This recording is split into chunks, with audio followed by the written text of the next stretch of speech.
with His Majesty the King that I haven't heard discussed so far. Firstly, could the stress of having to sort out the Harry situation over the last 2 years have contributed to his illness? Because we know that stress does contribute to illness. Stress can give you heart attacks, stress can give you nervous conditions, and I believe if you ask top doctors, they'll say, yes, it could be responsible for at least enhancing the King's, anxiety, and that anxiety in itself might have worked its way physically into his body. I mean, the more you worry about things in life, you do inherit medical conditions without a shadow of a doubt. Like, for instance, heart. Who's to say that can't, affect you in other areas of your body with other diseases? Welcome, dear viewers, to the Sussex Ambassador channel, your reliable source for all things Sussex. We're here to delve into the heart of royal matters, shedding light on the truth and dispelling the fog of misinformation. We're committed to providing insightful analysis, presenting facts, and championing fairness. So whether you're a seasoned royal watcher or just curious about the Sussexes, this channel is your go-to place for all things Harry and Meghan. Remember to hit that subscribe button to keep up with our latest content. Today we delve into the recent and quite outrageous assertions made by Mike Parry. Now, Mike Parry, a media figure who seems to have an insatiable appetite for controversy, has conjured up a new claim that is as reckless as it is desperate. He has suggested, with an audacity that is truly startling, that the stress of dealing with Prince Harry and his wife Meghan somehow brought about King Charles's cancer diagnosis.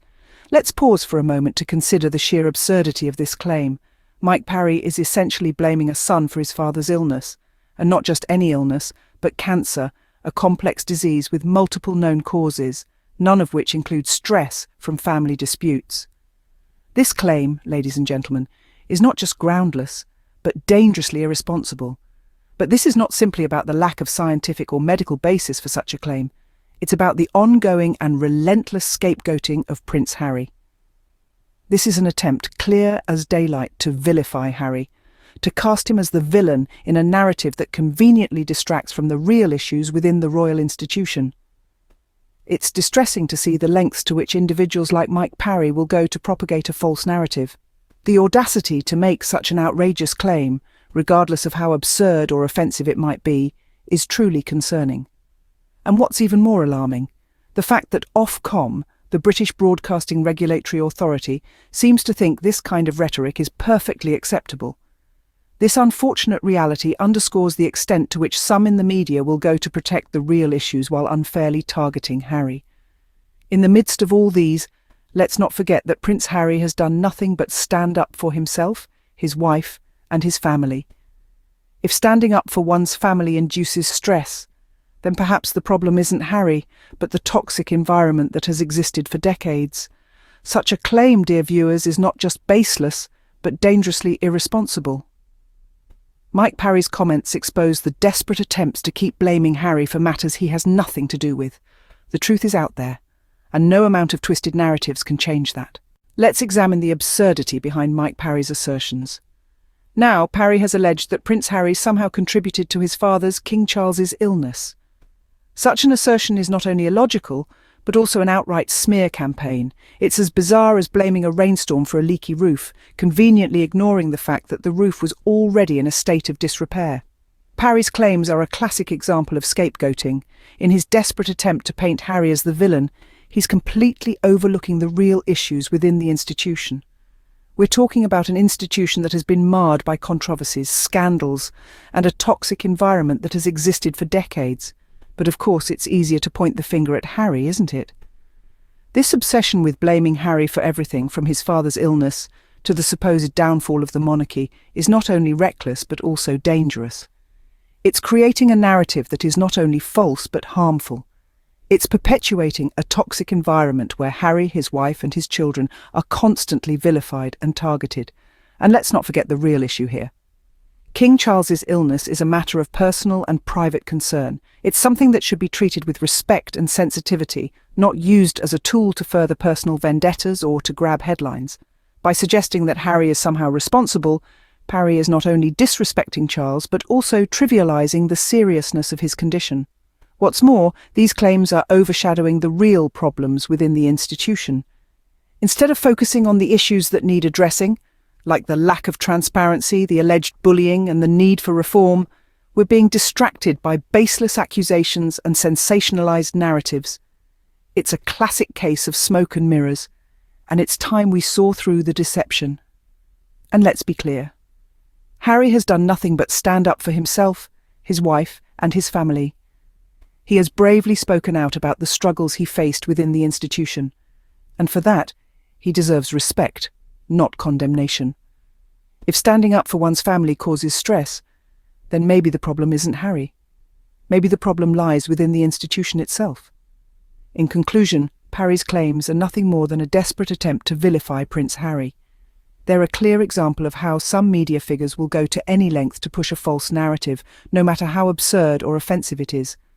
These claims aren't just baseless, they're dangerous, and they're distracting us from the real issues that need to be addressed. So, let's not be sidetracked by such outrageous allegations. Instead, let's focus on the facts and continue to support Harry in his quest for a better, more transparent institution. It's quite clear that Parry's claims are nothing more than a desperate attempt to vilify Prince Harry. Now, let's talk about Ofcom's role in all of this. The regulatory body for the UK's communication services has an obligation to protect audiences from harmful or offensive material. But when it comes to Mike Parry's baseless and damaging claims, it seems Ofcom is turning a blind eye, allowing such harmful narratives to air without any repercussions.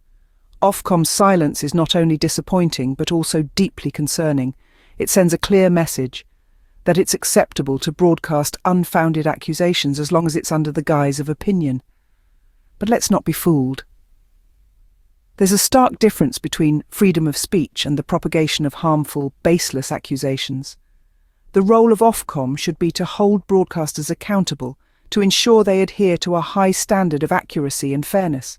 However, by neglecting to address Mike Parry's outrageous claims, Ofcom is failing in its duty. This lack of action allows the vilification of Prince Harry to continue, and more worryingly, it gives a green light to other media figures to follow suit. It's not about stifling free speech or differing opinions.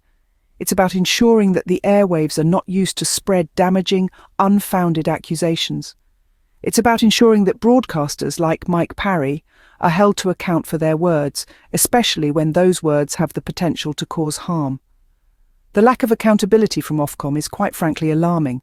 By not stepping in, Ofcom is allowing the media to continue to shield the real issues, to keep the focus on vilifying Prince Harry, rather than addressing the systemic problems within the institution.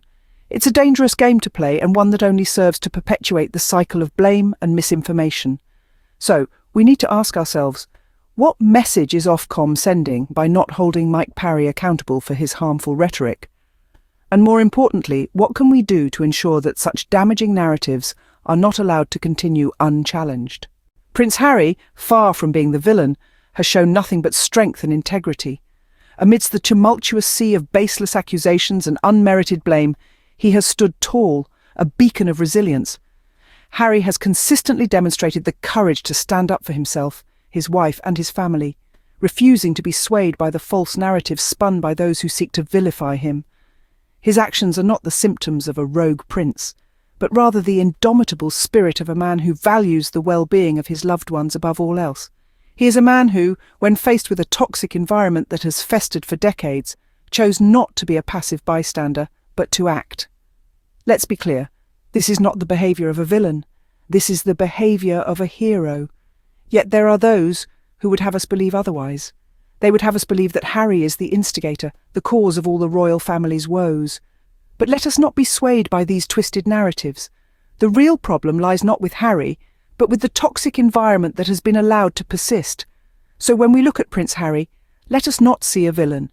Let us see a man of courage, a man of integrity, a man who has done nothing but stand up for himself and his family. Prince Harry is not the problem. The toxic environment is. In conclusion, Mike Parry's claims are not just laughable, they're outright desperate. This entire charade is nothing more than a desperate attempt to paint Prince Harry as the villain in a narrative where he simply doesn't belong. It's disheartening indeed to witness such reckless and baseless accusations being tossed around, all in the name of sensationalism and deflection from the real issues at hand. The truth of the matter remains unchanged. despite the twisted narratives that some choose to spin. Prince Harry has done nothing but stand up for himself, his wife, and his family. Any attempts to blame him for issues he has no control over are not only irresponsible, but they also reveal a disturbing lack of integrity. And so, as we navigate through this sea of misinformation, let's remember to always seek the truth no matter how it's disguised. Thank you for watching. Remember to subscribe, like, and share our content. Goodbye from Sussex Ambassador.